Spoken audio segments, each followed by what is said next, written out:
So we want to welcome you to our Rural Life Virtual Summer Institute for 2021, and we appreciate you spending your Friday morning with us during the summertime. It's my pleasure to be with you as your host today, and my name is Tracy Ballou, and I'm just going to be here for technical support, just to help monitor the chat. If anything's needed, feel free to reach out. But I think that you'll have a very interactive and informative session today. And so without further ado, I'm just going to introduce you to Dr. Aaron Wood for his presentation, Google One-on-One and Then Some. Hey, y'all. So thank you guys for being here this morning. I know that there's a lot of things you could be doing with this morning. I see some familiar faces and names from last year when we did some summer sessions to this. So I'm excited that I was decent enough for y'all to come back again this year. More than decent, Aaron. More than decent. Really awesome.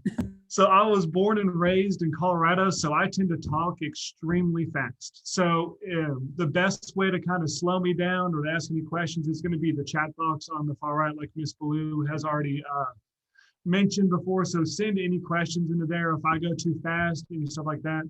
And these sessions are being recorded, so that way if there's anything that you want to go back and refer to that I might have just breezed through really quick, you'll have that as a reference as well. And you'll also have a full copy of my slide deck. I know that Mr. Payne has put that on the nice longer site for us as well. And here in a second, I'll send you out a copy of that as well through the chat at the same time. So if you don't want to go away to the website and then come back, just hang on a second and I'll get that out to you. But I'm going to go ahead and share my screen so I don't get distracted by all your faces and what you guys have going on. And don't hate me if I'm not looking right at the camera. I've got two screens going, so I'm looking over at my screen a lot more than what I am in the chat over here. So if there's something that comes up or if you need any help or any stuff like that, please use that chat function. It's the best way that we have to kind of keep that going on. But to start off with, so like we said, so this is going to be Google 101 and then some. And that's one of the big reasons why I wanted that pre-session questionnaire, because the world of Google is far too big. So I just wanted to make sure that we had everything that we needed and I could go ahead and get some information from you guys to see kind of where we're at. So we have a pretty good mix of what we have for today. And I know that I kind of base this off of general schools, and there might be some people that go through all that. So we have, some pre-K through 5th, some 6th through 8th, some 9th through 12th, and some pre-K through 8th. That's a speech language pathologist, if I know my abbreviations well. And so if you look through here, we have teachers' assistants. We have the honest, I don't know what I'll be teaching next year, because let's be honest, it's still early in the summer and they can still change some stuff. A lot of teachers, a lot of different history, art, things along those lines. So I'm going to take some of my overview materials and kind of tailor those down towards a lot more of what might work for you guys. But the biggest thing that'll help, like I said, is going to be that pre-session questionnaire, and then also making sure that with those materials, you're using the chat function if I go too fast, if I do anything along those lines.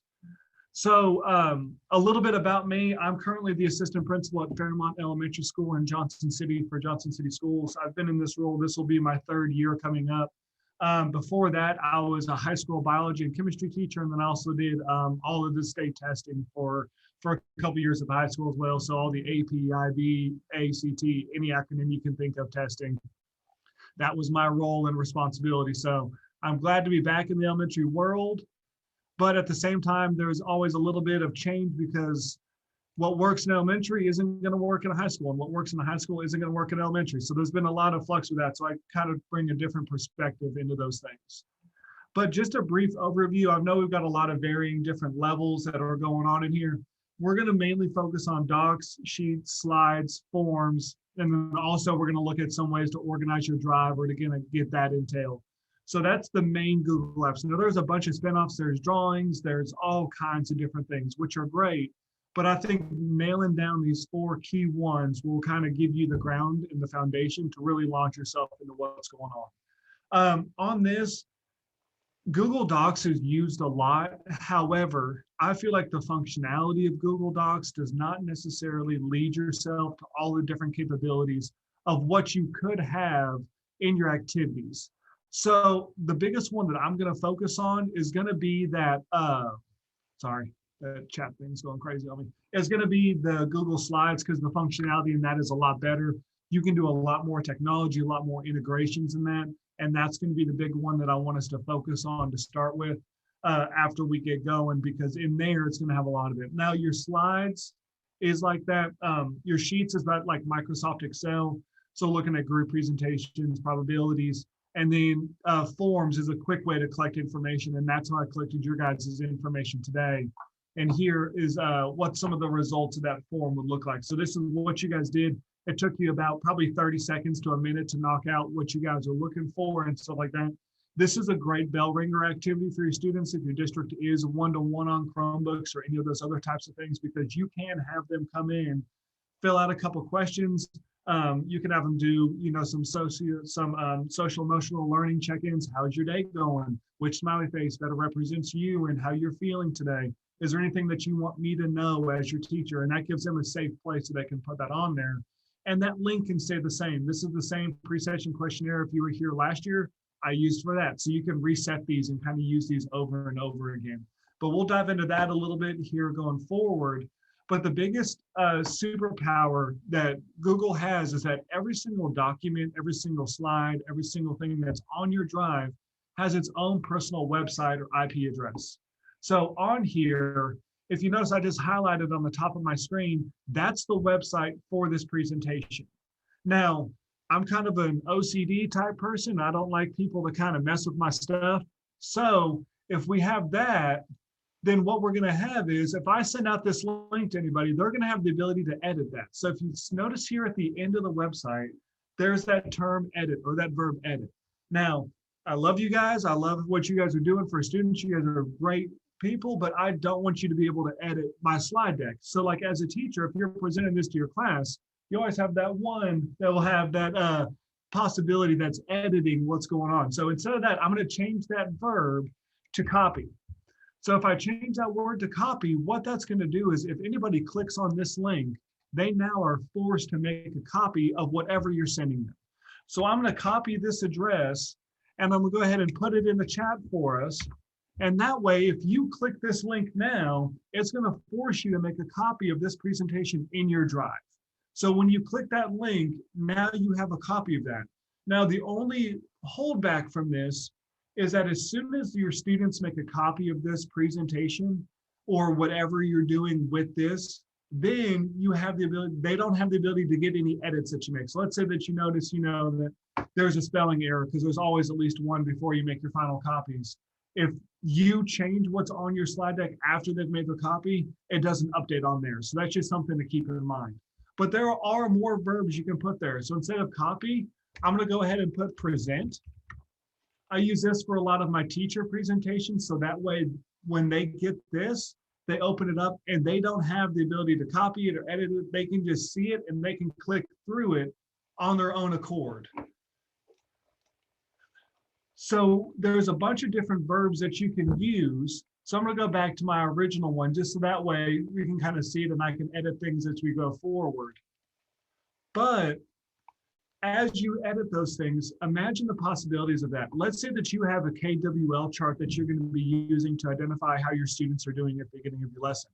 You have that template, you put that assignment as a copy on that verb, they click that, and boom, now they have one that they can submit to you and you have your original still made and still ready to go.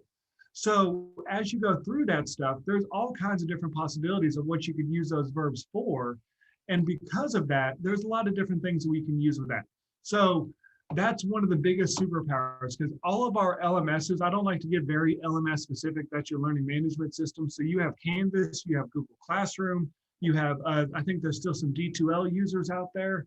And then some people are just using their Google Sites and creating their own stuff.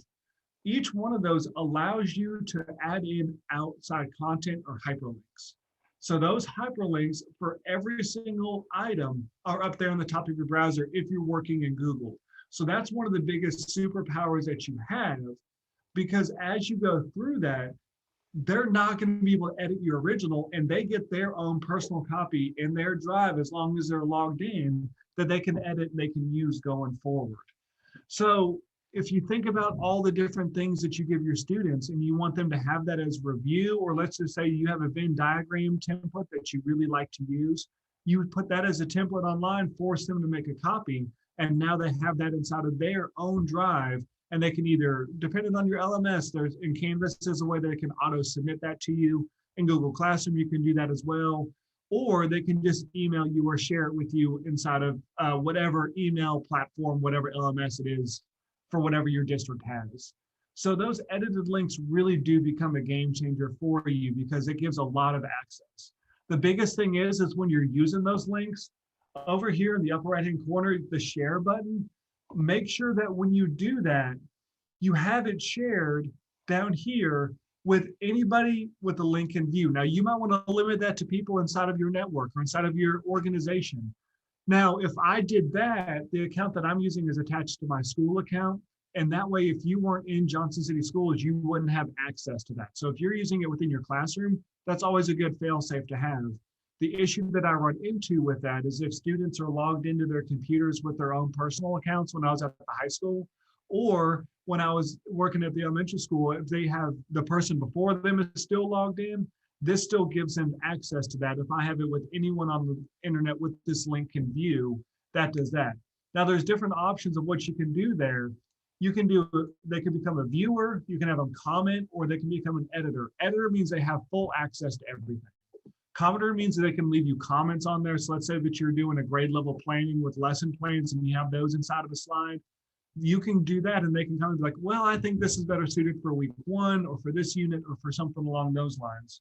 I leave it as viewer whenever I'm doing anything publicly because I just don't want anybody to be able to edit what's going on. So you guys all have full access to everything that's on here.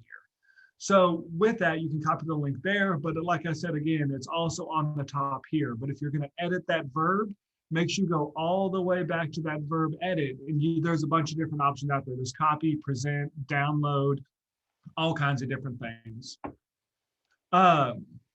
So with that, I'm going to go ahead and let's hop into Google Docs. So what I'm going to do is I'm going to open up a blank Google Doc here. So a little shortcut, if you want to, you can put docs.new in your web address, and that'll go ahead and open you up one. But this is a standard Google Doc as soon as it opens. Now, there's a couple really cool tools, tricks, tips that we're going to look at that I want you guys to be able to see. That's why I want you to have a copy of the slides to this presentation. So if you need the steps for it, you'll have that, and you'll also have this recording. But if I go to this tools button, one of the biggest unsung heroes that's inside of this tools is this voice typing. So if I click this voice typing, it's going to pop up that little microphone. Now, if you notice below, right here, you have English. Now, Google Translate, I love it, but the grammar is awful on it. If you're going to translate something to a different language, the grammar is just really, really rough. But look at all the different languages that you have different dialects of Spanish. You have different languages I've never even heard of, and I don't even know what they are, if we're going to be honest. But you go through that and you have all of these different possibilities. Now, I speak in English for the most part. So if I'm going to go ahead and I click this red button, I'm going to allow it to use my microphone. And then as I keep on talking, it's going to start typing exactly what the microphone is hearing. Now, the grammar is not going to be great. It's not going to get everything through, but imagine your kids have headsets on. They're going through and they're reading a book aloud if you're an elementary student. At the high school level, they're going through and they're giving a presentation based off what they've done or a project or something along those lines. They can record that. Now, I'm going to stop my recording. You can copy this. And then let's say it's on a slide presentation down here in speaker notes. Boom, I can go ahead and put those notes down there so I can have that so the students can do that, because let's be honest, some of us and some of them are not the fastest typers in the world, but they can talk a mile a minute. So they can go ahead and they can do that. However, what could be fun is let's think that you have an ESL student or a student who speaks a second language. What if we switch theirs to their native language? They could talk their presentation to us in their native language. So one I practice a lot is paso por ti a las 3 en la tarde, necesitas recoger por su estudiante esta tarde. So that means that there's a kid who's here at school that I need them to come pick up in the afternoon. But they could speak that in their home language, And we can go ahead, I'm going to delete this one off. And under this tools, you can translate this entire document into whatever language you want. So I'm going to translate my Spanish into English, and let's see how bad my grammar was.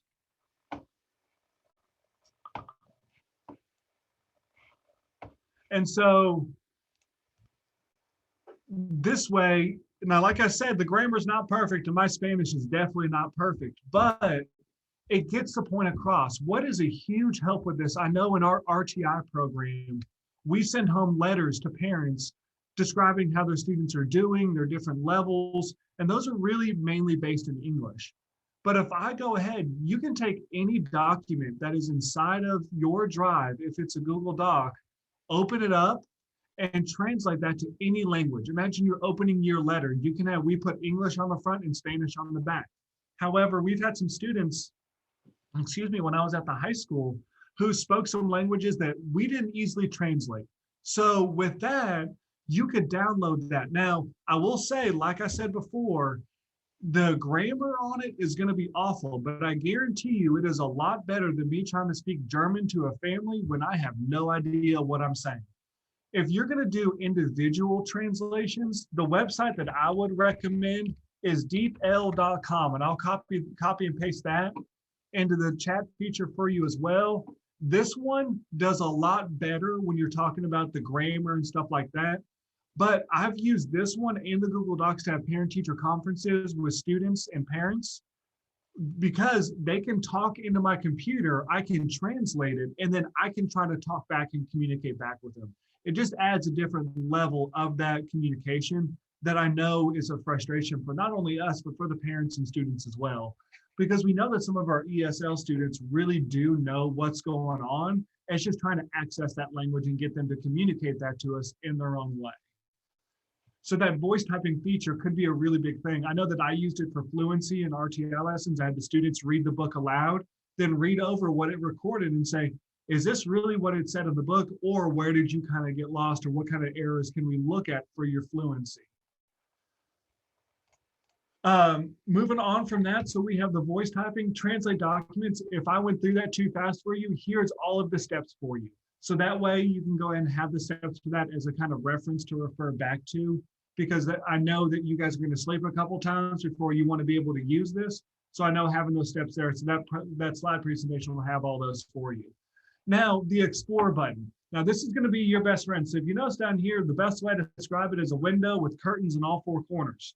So I know that there's different ways to describe things. You'll hear me use my own weird description of which one it is, but that's one for me. Now, I know that our high school students might not need to open up another tab at the top of the screen so you can see what they're doing. So if you notice with this Explore, it's pretty much opening up a Google search bar within this document. So I know our district uses Hapara to kind of look at what the students are doing on their screens. If your district has something corollary or that same program, you could limit what they're doing to this one screen, because they'll always say, oh, I was going to Google something. It's like, well, you don't have to. There's the Explore button in the corner.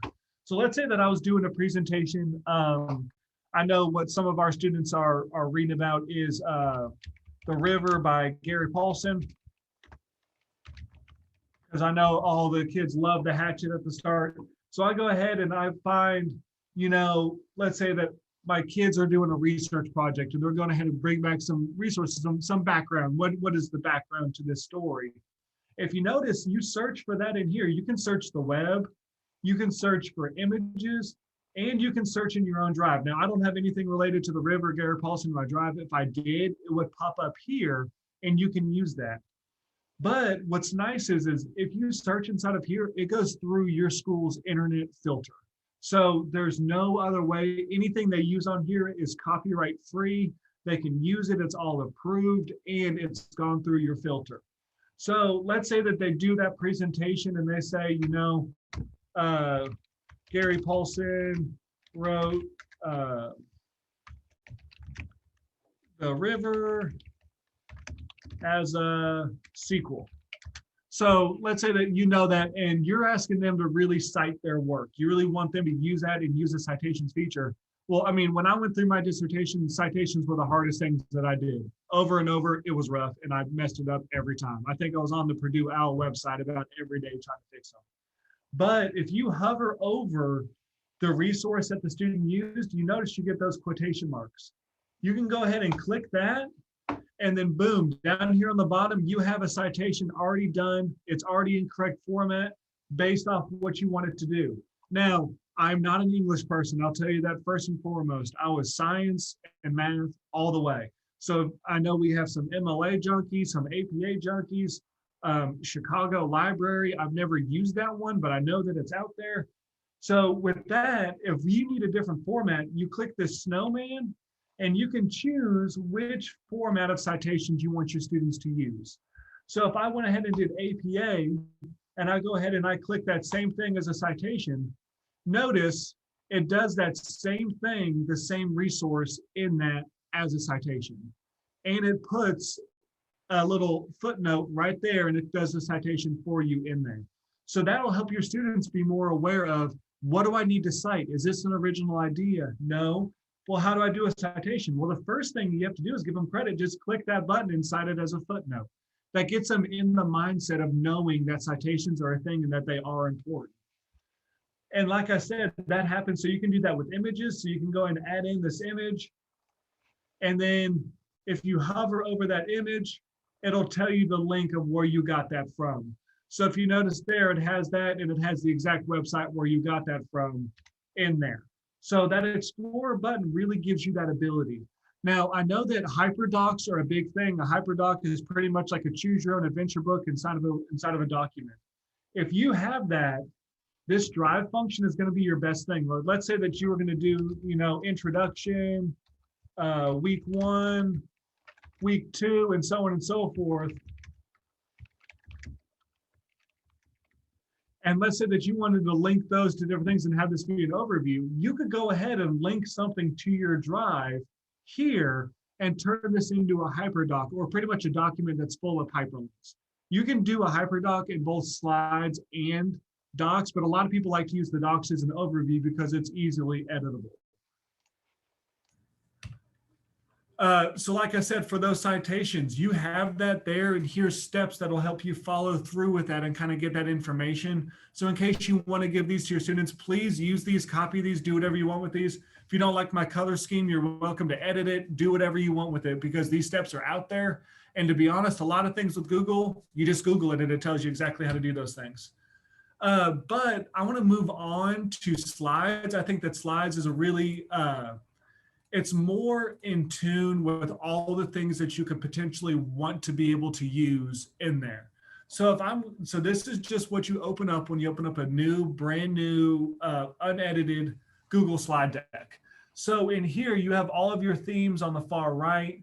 You can import a theme. What I like about that is if you import a theme, like I do a lot of our school presentations and I import those, is that the color scheme automatically matches whatever image it is. So if you want Science Hill colors, if you want Dobbins Bennett colors, if you want Elizabeth and Cyclone colors, if you want those different things, or if you have a color scheme that's in your classroom, you can upload that and make sure that those themes are all the same. So over here on the far right, you can go ahead and click any one of those. And like I said, the colors that end up happening are going to be based off that theme. But at the top here, notice again, everything has that web address. Everything has that hyperlink. You can go back and edit that and do all those different things as long as you share it first. So make sure that your sharing settings are good. Now, once we dive into this, one of the unsung things that's really helped me is I know that like whenever I create something, I never know what size it is whenever I'm going to print it off. And then you always have to do the dangerous game of messing with the zoom feature on the copy, or of trying to make it 95% or 92, or trying to figure out how it's going to fit on a page. And also for students, they'll make this whole huge presentation for, let's say, a science presentation, and then they go to print it off and it's like, I need 40 pieces of paper because of the size of this thing. The way to get around that is if you go to File, and then you go down here to Page Setup. So File and then Page Setup. It has how it's already set up. So right now, since it's an online document, Google automatically assumes that you're just going to be using this on a computer or presenting it. Google doesn't really want you to print stuff off, so it's not built based off that immediately. However, there's a workaround. If you click on that, notice you can have standard 4:3, widescreen, and then this custom. Custom is what you want. Because in custom, you can change it to inches, centimeters, points, and pixels. Now, if you're going to create your own logo, pixels is great. If you're going to create your own stamps or something along those lines, I know some of our teachers use, classroom currency. So they created their own kind of money and type like that. Centimeters might be a friend. However, the only one that I personally use is going to be inches. But let's say we want this to be an 8.5 by 11 piece of paper. I apply that. And boom, here you go. Here's your piece of paper. When you print it out, it's exactly the size that you want. Some school districts across the country use this to do that for their yearbooks. So they'll do that. They have a lot more trust than I do, just speaking honestly, because what they do is they just type the student's name on a page and say, okay, this is your page of the yearbook.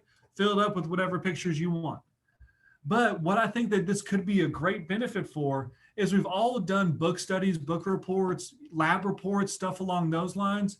If you create new slides, so I'm gonna go ahead and create some new slides, and let's say that this one's, Aaron's, this one's Bob's, and this one's Frank's. That way, the students can all be working inside of the same file, but their own reports will be here, and you could print off a classroom book. You could print off a classroom lab report. Or you can just keep this as an online inventory of everything that they're working on inside of there.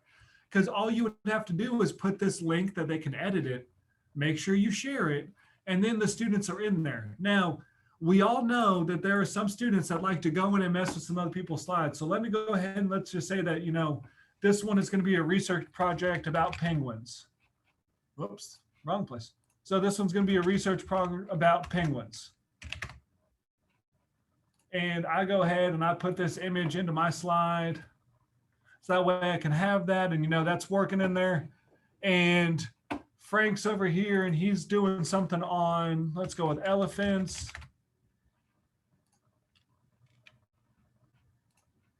So we're going to add in something from elephants here. So let's say that this is animals and their biomes or something along the lines for those. I know that we have an art teacher on here. So let's say that they're doing an art history presentation on different things that are going on. Now let's just say but this would never happen, that Frank goes in and deletes off Aaron's work. Or Frank goes in and types over on Aaron's because he didn't realize what it was. The best thing to help you out with that is if you notice right here at the top, it says last edit was seconds ago. If you go ahead and click on that, this far right version records every single click that has been made on this document.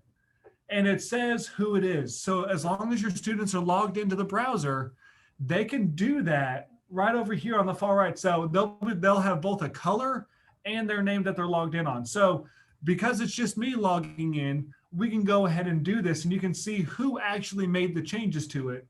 And you can go ahead and go back to a previous version right before they fixed it, restore it, and boom, Aaron's work is back, and it's no longer a meltdown of I've spent 6 hours working on this and now it's gone.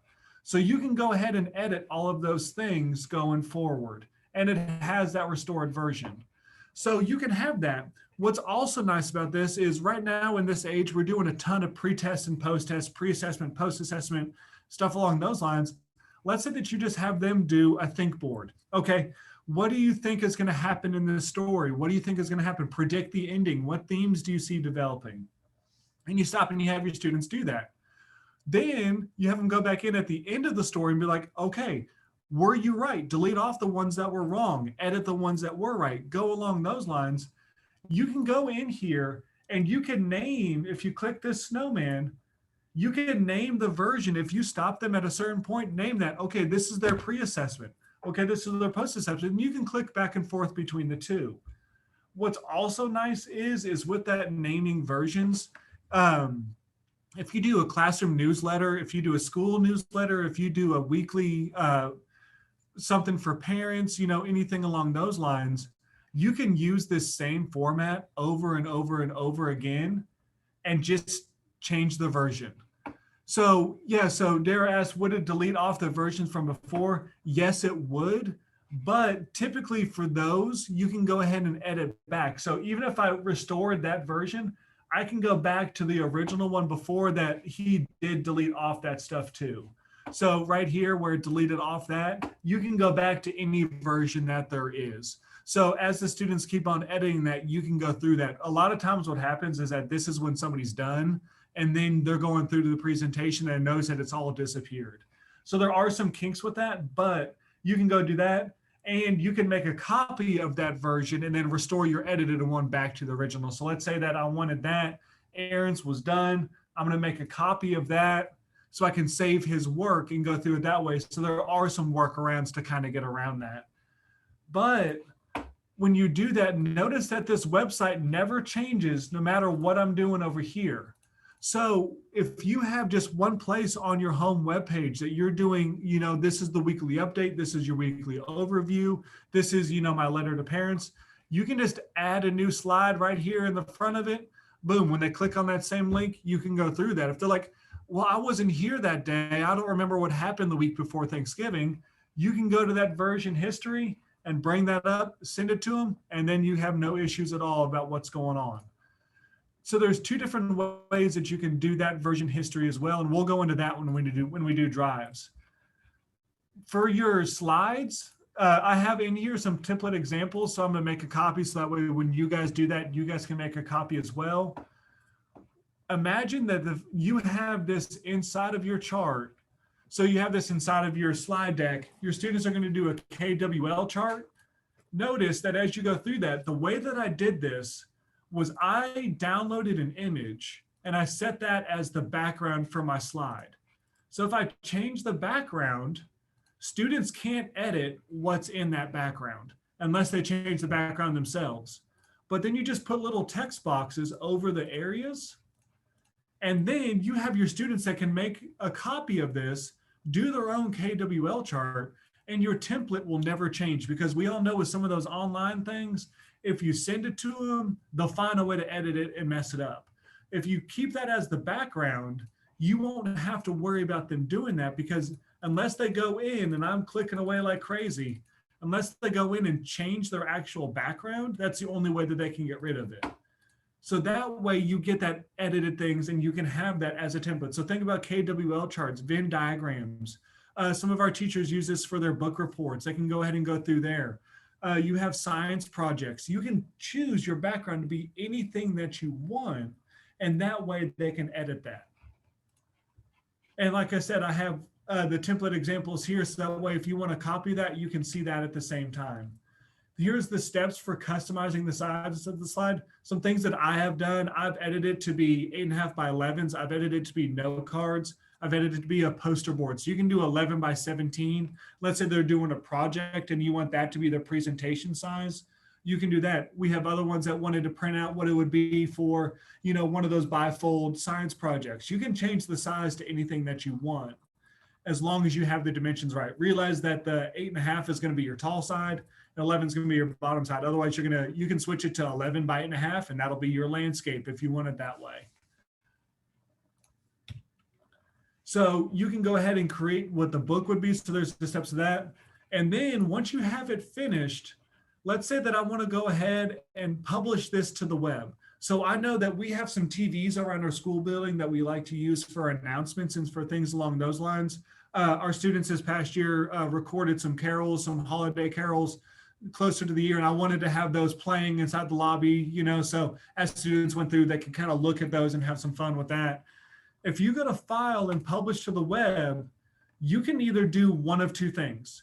You can make a link. So if you can send this link out in one of your parent emails, if you use Bloom's or, School Messenger, any stuff like that, you could send a link out, and you can change how often the slide advances itself. So I know when you're projecting something up on the TV, if you're doing announcements, it's usually like 5 seconds is usually about a good time, because it's just going to keep on cycling. Or you can embed it. So if you want to embed this into your LMS, so your Canvas, so any stuff like that, you can have your daily announcements on your homepage. I know we have all done some virtual time over this past year. Some of us are continuing to do that in this upcoming year.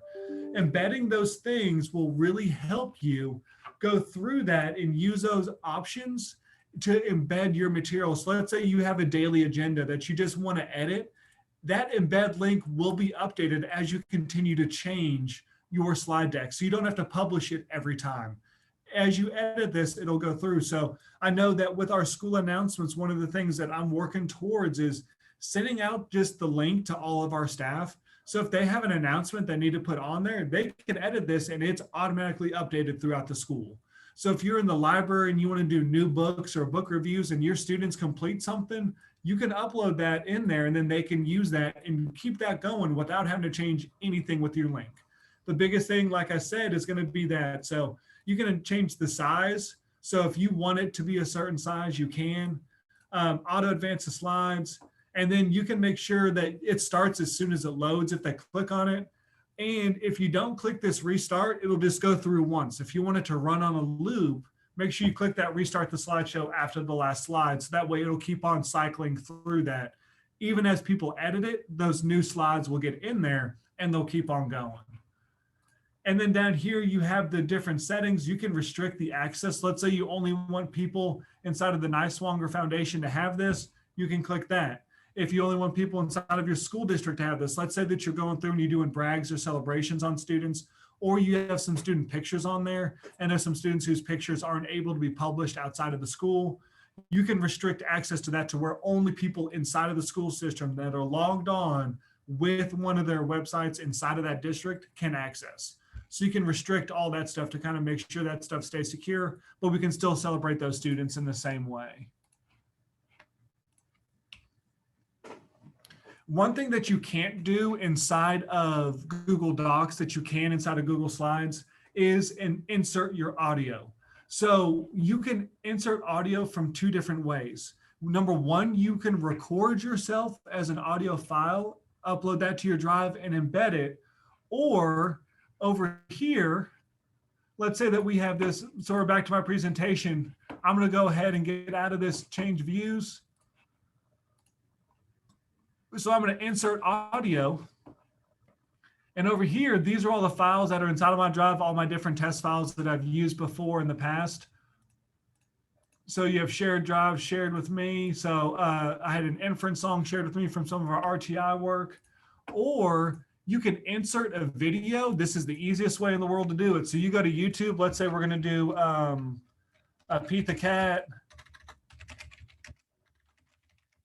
read aloud. Anything that pops up in here is allowed by your school system and is allowed by that. I'm going to go ahead and let's go and do the perfect pizza party. So there we go. So now you have the audio that's in there. Now, with that, there's two different options you can do. You can leave it like this, and then the students would just click that if they want to hear the audio. Or if you notice here on the far right, you can really edit what you want them to do. So I know one of the features on Nearpod and on Vocabulary that a lot of our teachers like is the fact that the video will stop and ask a couple questions to make sure the students are hearing what they're supposed to hear. You can build your own of that by saying, okay, after 1 minute, I want this video to stop. So after 1 minute, I want it to stop. Now, at that 1 minute, you can have the next slide be, okay, what do you predict the ending of this story is going to be? You can have that as a little template that's on the next slide. Then you can copy and paste this into the next slide and then have it start at the 1 minute mark again and go to the 3 minute mark. And then the next slide after that, are you still confident that this is what you want your prediction to be at the end of the story? How are the characters developed? What's going on with that? You can have this and mute the audio if it's working through a math problem, something along those lines. I know that we have Khan Academy, a lot of those really great videos. However, the students are like, I don't need to hear you say it. I just need to see you do it. So if you want to mute the audio so you can just see the work that they do so that you can talk about it as the video is going, as the presenter inside of the class, you're more than welcome to do that. However, one of my favorite things to do is, so if I go back to my original file and I go through here If I change it from play on click, so I'm just going to go ahead and let it use the whole time. If I do it play automatically, as soon as this slide starts, this video is going to start. However, I might not want them to be able to see that. So let's say that I have a picture of what the pages are in the book, or I'm using my document camera. You can minimize this as small as you can possibly make it. The students will never see it. But as soon as this slide comes up, the video will start and the audio will start for you. So if I go ahead and I went and started my presentation here. So I went and started my presentation and I go over here. In the corner, that video starts playing and that audio starts playing. And if your students click on that, if you notice, you can click on it there. But as you go through that, that's how your students can get that and not have to actually click a video. You can just go ahead and do that as you go through. You can change the size and rotation manually. So if you want it to be a 0.01 by 0.01, that way it'll be the smallest thing you possibly can and go through there. You can change the position of it and you can put a shadow. You can do all those different things. But that way, if you're a student and you look at this slide, you're never going to see that there's a video right there. That way, you can have that, change those settings of the volume, change the settings of that, and then that way your students can get that without doing that. So you can have a picture of what the page is on the book, have it reading aloud without having to have that video being visual for the students and distracting them. So those are the two different ways that I really incorporate the audio into my slides.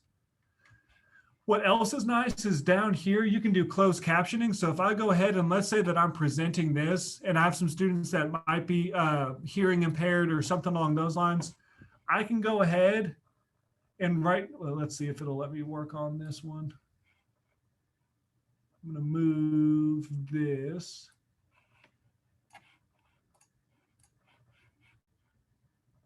That way, let's see.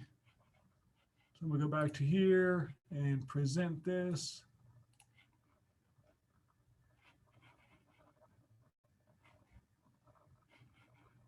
Come on now. There we go. Okay. So if I go down here, I can turn on closed captions. So if I start this, now we have closed captions that are going through on here. I know a lot of pre-recorded lessons for teachers when they're doing those remotely. You can record your screen and have your words go through there. So if a student might not be able to hear stuff along those lines, you can go ahead and do that and incorporate those so your students can see that. What's nice about that as well is that those caption prefaces, you can change the size, you can change where they are, so you can put them on the top instead of the bottom. Let's say that the view on the bottom of your projector is really hard to see. The view on the top is easy. You can do it that way. You can also make them small, medium, and large. Now, for now, these are all English only. So they're the only captions you can get are English. However, there is a workaround with that. So if I exit my presentation and I go here in my speaker notes, I can go ahead and go for, I think it's under tools, you can voice type your speaker notes. So you can go ahead and type in here. This slide is all about the steps of creating something based off the scientific process. You first need your introduction and stuff along those lines. Let's say you have those. You can translate these. And when you present over here on that snowman, you can open up those speaker notes and show your students that. And so that way you can have that and have that on the screen translated for, let's say you have a student who doesn't necessarily know English that well yet, you can have those in there so that student can be successful in that lesson. Also down here, you can have a laser pointer. So I know that during remote, we had a lot of stuff where you wanted to show the area of the screen and the writing of the snipping tool, the writing on that is a little bit rough. You can have the laser pointer on there. So you can have that going and you can have that going through there too. So I'm going to turn that off because that'll bother me. You can go ahead and through that. You can auto play through your slides so it auto advances for you, or you have all those different same things on there at the same time. So I'm going to exit out of that presentation mode. But when you're in present mode, you have all those different options as well in Google Slides that you don't have in Google Docs. One of the things that I've used a lot is creating different logos, things along those lines, because sometimes when you change the size of it, the pixelation of something really gets edited or impacted. So here's the steps of what you can do to change the background color. So I know that when I went from high school to elementary, I wasn't ready for all the cutesy stuff that went on all the pages, all the different clip arts and stuff along those lines. But what you can do is you can change this background. Instead of a color, you want it to be transparent. So with that transparent background, now there's no longer that. So let's say that I just wanted this penguin, and let's say that I wanted to add some text of, Dr. Wood's class, and I wanted this to be the logo of my class. I'll make it bigger, and then we'll make this white so you can see it. So let's say that I wanted this to be my classroom logo. However, you have to use that as a JPEG for a lot of things. You can do this and do File, and then Download, and you can download it as an image. So here's a JPEG or a PNG image. If you're not sure which one to use, always go with JPEG. It's usually the easiest one. It has the biggest features. So that way, when you download this image, now you don't have that white border that's around. Now you'll have this yellow because of the theme that I chose for the slide deck. If you just had the regular theme here, so let's just go with the simple light. So if you just have that, and then you have this right here, I'll delete this off and change this to white. That way, when you have that, you can download this image. And when you have that, you can download that JPEG, and now you have an editable image that you can create your own logos for. So I know that we create some characters. I know you create those different things, different classroom management features. I know that at my wife's school, they do something called quiet critters that I've never really understood.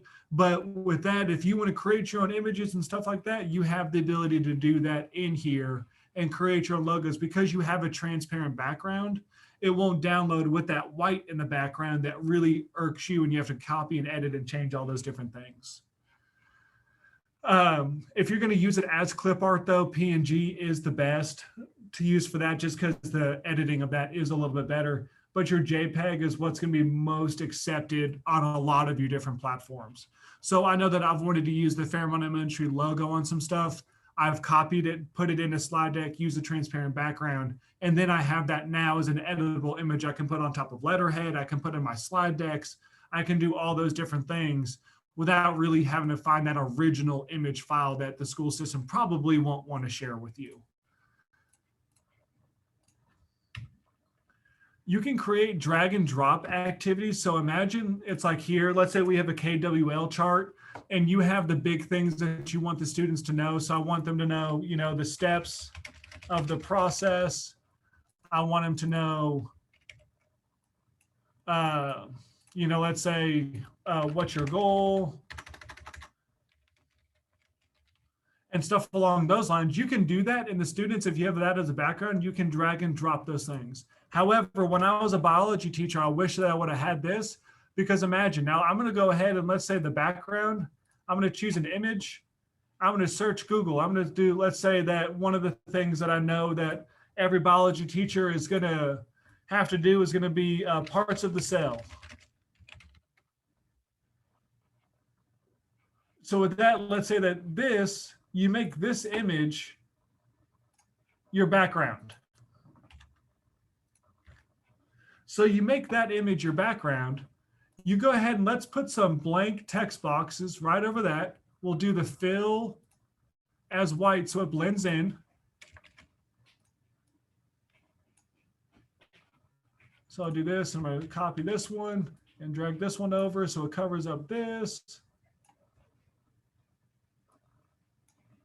And so that's so on and so forth. You can create your own activity. Now, there's two different ways I can complete it. You can have over here, the cytoplasm. And the students for their activity could just drag and drop that over where they think it is. That feature, if they copy that and that's your template feature, they won't be messing with your original, but they'll have a way to identify it themselves. Or those text boxes, if they double click in there, they can go ahead and label this as the nuclear membrane.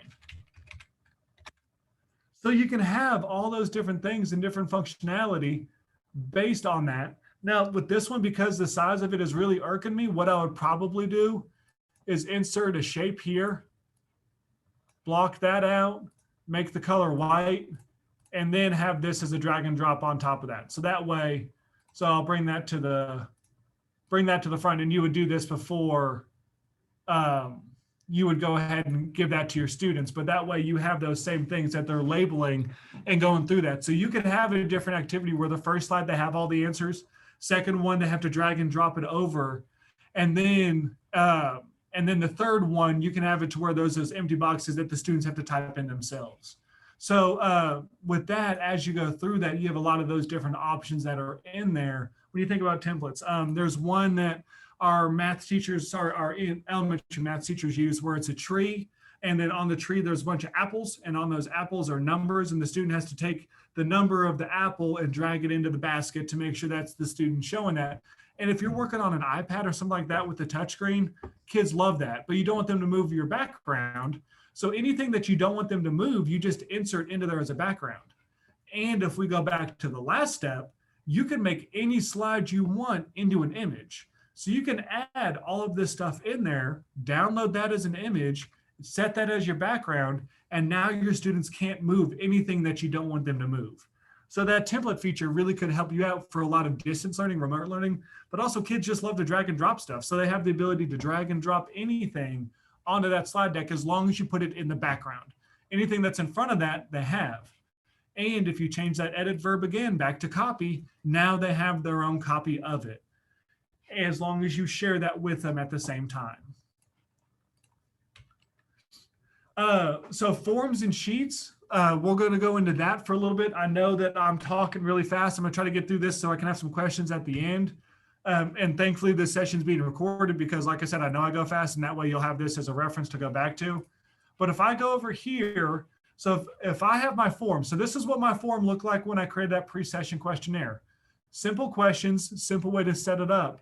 If I go to responses, this little green square is the logo for Google Sheets. If I click that, now I have a Google Sheet that is attached to that form.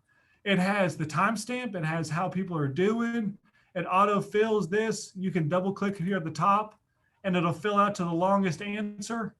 If you don't want that, you can wrap the text up here at the top here, so I can wrap it. And then that way the height of the row will change, because I know sometimes you don't want it to be auto long. You can sort all these things, so I can see this. So you can have, all your 1s, 2s, 3s, 4s, and 5s, things along those lines. However, this is great to show students, and for myself, the staff, that this is legitimately anonymous. You can show them, these are the results I'm getting. Your name, your email address is nowhere in there unless I ask for it. So that way, as you go through that, I know that there's a lot of trust issues. So oh, an anonymous survey, I'm sure it is. You can show them what's starting to come in and be like, guys, no, seriously, I have no idea who's doing this. So what I've used this for is, some teachers have put this in there to review some work. So it's like, okay, question 1 would be, what's your answer to number 4? They'll present this slide up there at the front, and them themselves will go in and put some incorrect answers or some ones that they want to talk about, so that they're in there. And the students don't know who got it right. They don't know who got it wrong. They don't know any of that stuff. And it gives you what you can talk about. So with that, every time with that, if you click that little green square, it's going through that and it's using those responses to put onto a Google spreadsheet for you. On that form, I call this the snowman. Different people call it a lot of different things, but you can get email notifications for new responses. So I know that some teachers have a form on there if a parent wants to request a meeting. So you can get an email notification of your form has a new submission that has happened.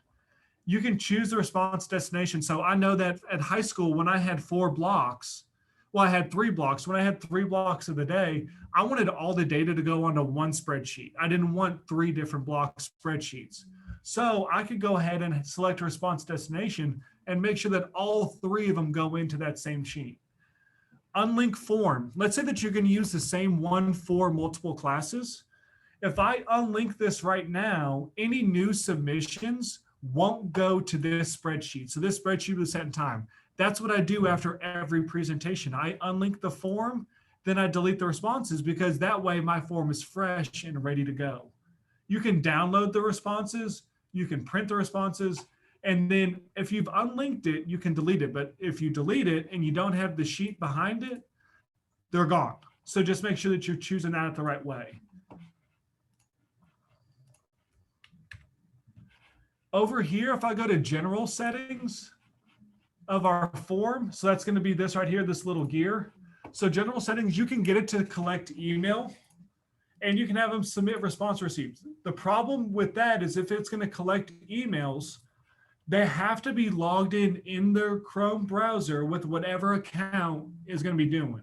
So right here, I'm logged into this Chrome browser as my school account. So if I fill out any form that's collecting emails, that's the emails that's going to put in there. So if you're in a situation where multiple students are using the same devices, so library, front office, things along those lines, you don't want to do that collect emails, because otherwise every new person's going to have to sign in. Otherwise, you'll have 17 answers from Aaron Wood if that's the last person that was in. You can also do response receipts. So if you're going to do requesting, do you want to request a parent meeting? Yes. Do you want the email address of the parent? Probably. You can click that response receipts and it'll send them a copy of what they filled out on the form, so they know what time, what day, or the fact that they've requested a meeting or something along those lines. A lot of our forms that are internal, I'll restrict to users in Johnson City. However, again, logged into that browser, you have to have that. Some of our teachers, I did a training with this and I sent it out to our teachers, and I got 20 emails right away of I can't access it, I need access. And they were logged into Chrome as their personal Gmail account. It blocked them out because it wasn't within the Johnson City Schools browser. So for your students, if you want to make sure that they're logged in, you can do it that way. However, if you're going to send this out to parents, make sure that that's not clicked, because they're not going to have access to it unless they're inside your system. And as parents, are probably not. You can limit it to one response. However, they have to be signed in. So they must be signed in to limit it as a response. You can have it to where they can edit their answers after they submit, or at the end, if you're doing a survey, they can see what the survey looks like at this moment, and they can see the answers. Presentation, you can go ahead and change what confirmation it is.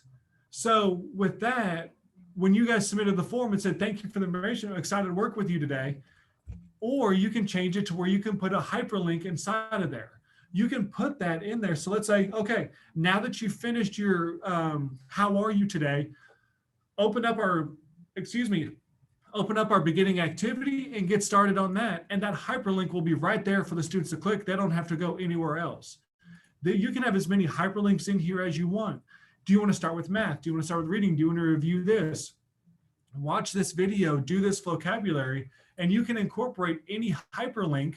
And like we said, any document inside of Google has its own hyperlink there in the response.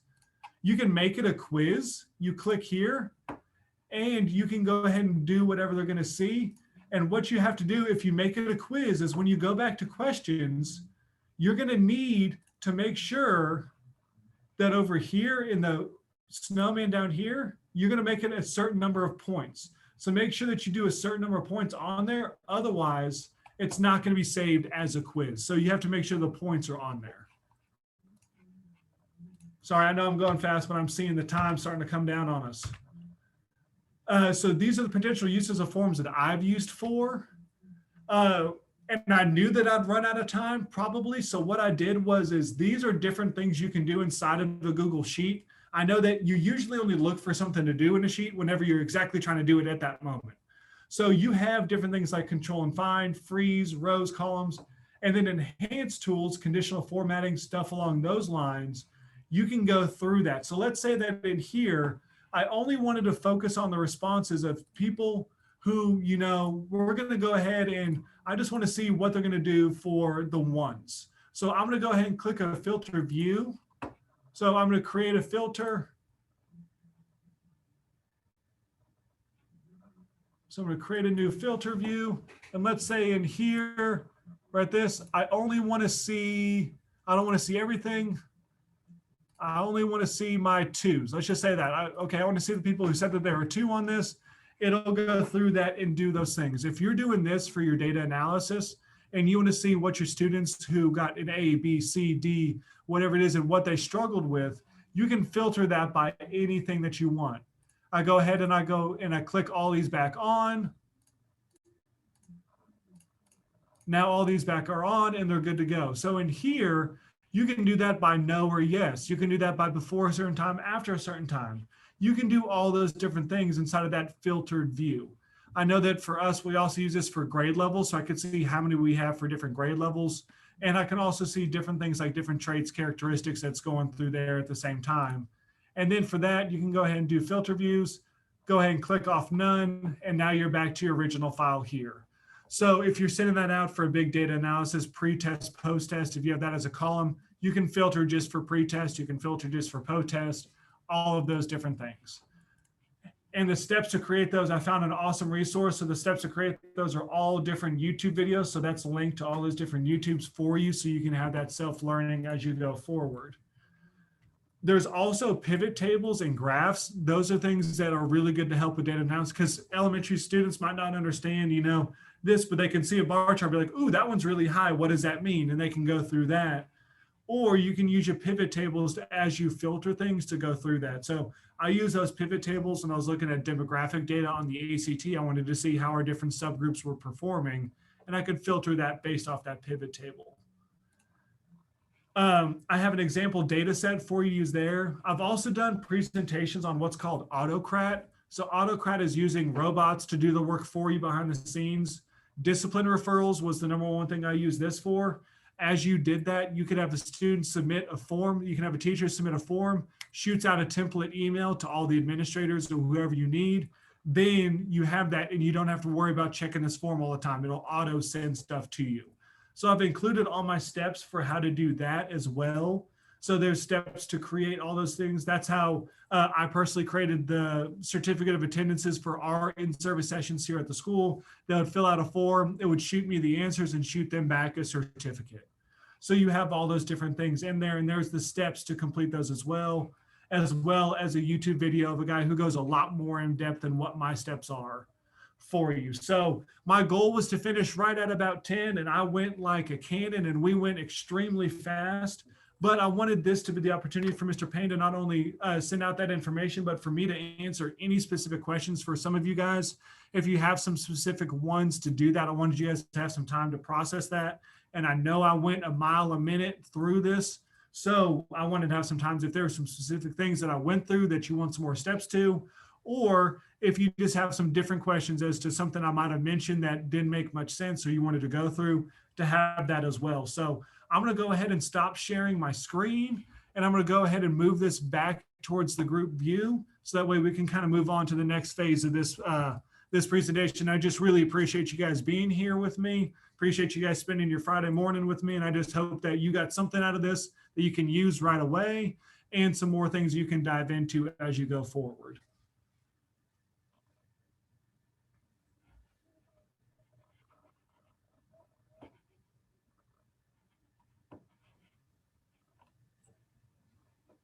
Aaron, I have a question. Yes, ma'am. So when you use the force copy feature, Yes, ma'am. it forces them to copy it and it ends up in their personal drive, correct? Whatever they're logged into in that browser. Yes, ma'am. Exactly. So then they would have to share it back to you using their share feature. So there's not a way to say, for everybody who force copies this, let it also share it back with me.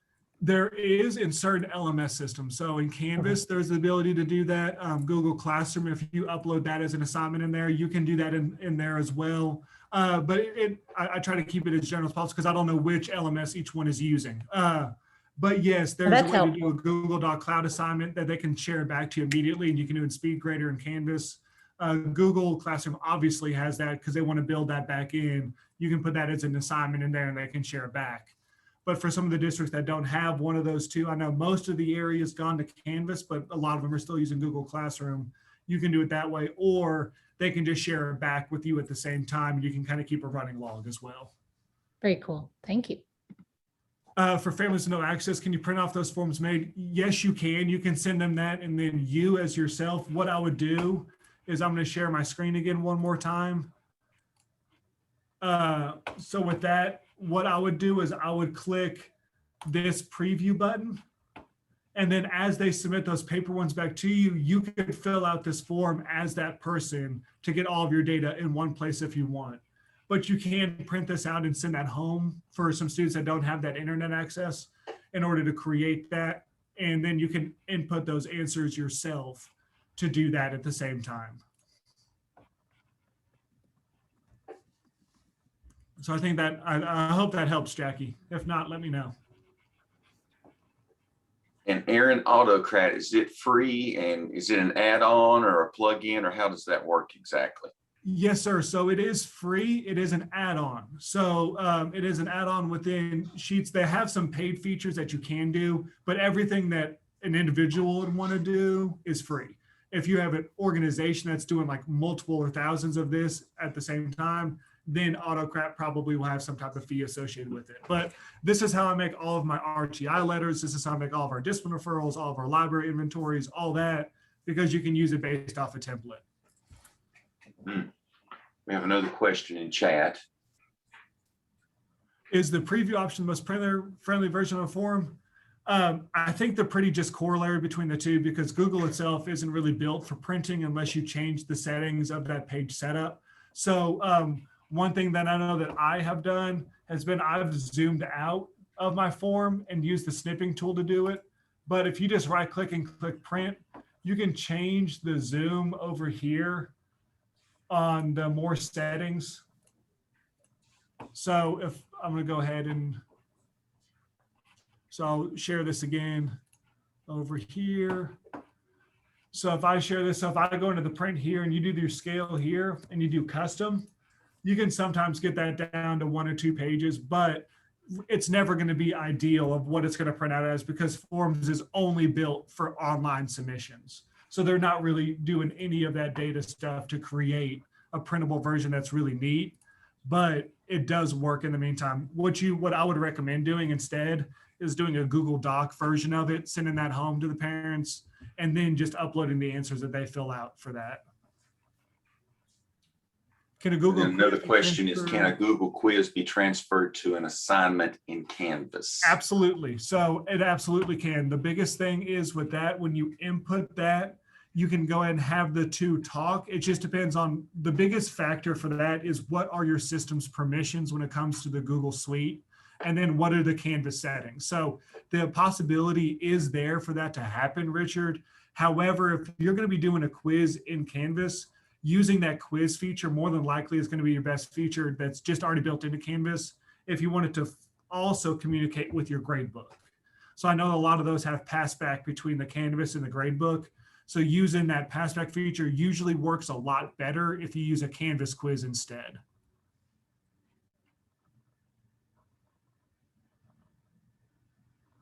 I had to print my slides for a student that could not look at the screen. I printed 2 to 4 slides. Absolutely. So yeah, so Dara, so with that, yeah, and you can change that as you print, and you can print through that based off the different sizing. And that's also where that page setup feature really comes in handy, because you can print out just the big slide as one sheet, or if you go over here to that file print, you can do those multiple different ones as well. So yeah, thank you for reminding me of that. That's a really good tool to have.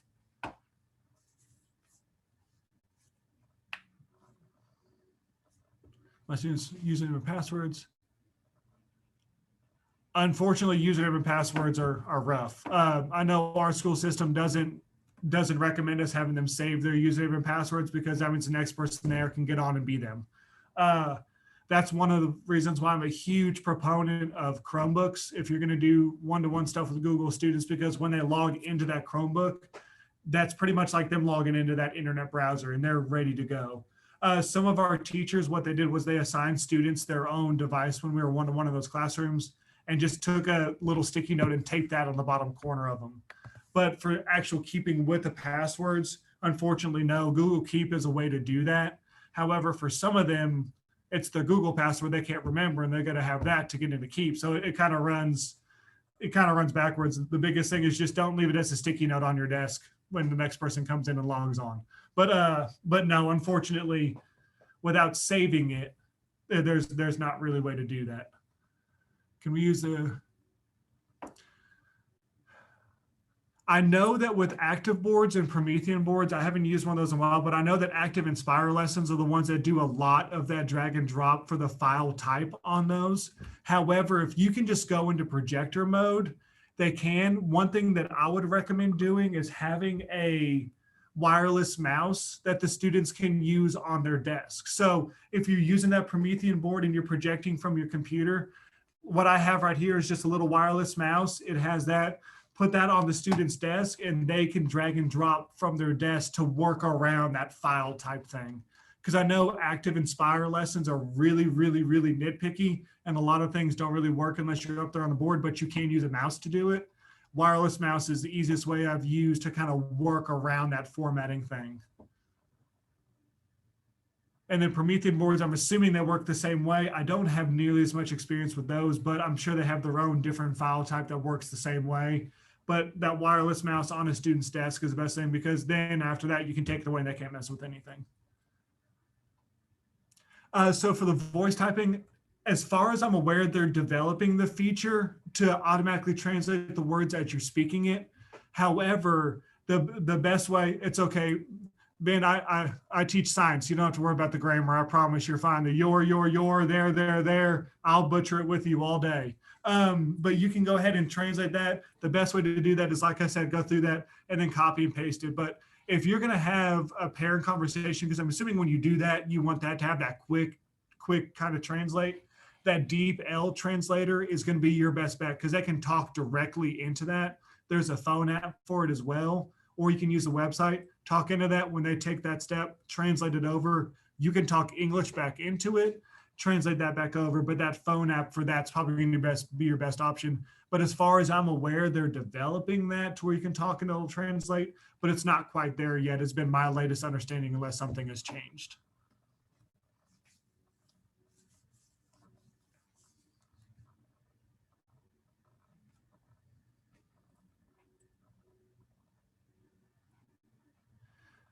So DeepL is a website. I'll go ahead and share the link for you guys as well. Our ESL coach at the district level hates Google Translate, and he told me to use this because he said the grammar is a lot better. So using that website instead. The only problem with this one is that you can translate documents and PowerPoints, but they have to be Word documents and PowerPoints. If you're going to translate a Google Doc or a slide, the Translate has that as well. And yes, Scott, Apple has the app as well to go through that so we can have all those different things. But this one gets the grammar for myself and my experience a lot better than Google Translate does. It uses context clues to really give the context to what you're saying. And they understand it better than, well, Google Translate's still better than me trying to speak it, but at the same time, the DeepL takes it to a different level. And you can go from any language, like I said, forwards and backwards as well.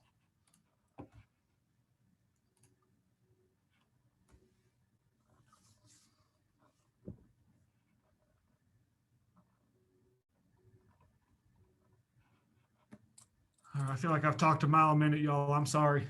No, Aaron, we are so grateful. Thank you for sharing a little bit of your morning. Again, as a busy administrator, we just appreciate you showing us some tips and tricks with the Google Suite. Tracy, I'll hand it over to you for some final directions for folks. Absolutely. And I'm dropping again the link to, well, it helps if I unmute myself. So here I am. I'm dropping again the link to our VSI page, and that will take you to the materials. All of the slides and links will be embedded in those slides. So you guys will be able to access those again. I know it's a lot of information, but it was such great information. And thank you all so much for your interactivity in the chat.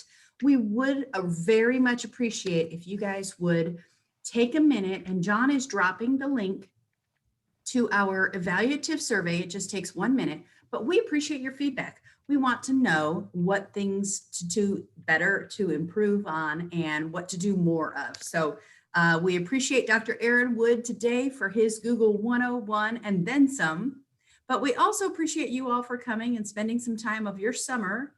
And some of you are probably in the throes of teaching summer school, and some of you may be trying to relax. And I hope you get some peace and rest this summer, and we appreciate you so much. We appreciate what you all do. So if you will just take one moment to fill out that survey, it will automatically prompt you an email of certification of attendance. And then that way you can utilize that for your self-selected in-service with your district.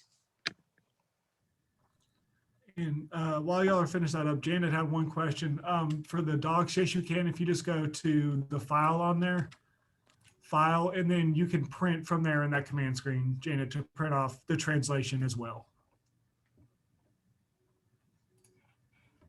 Such helpful tips, especially in the translation department. That's so helpful, especially since Tennessee is growing, and that's just such a handy tool to have. So we appreciate you. We thank you so much for your presentation, and we thank you all for being here.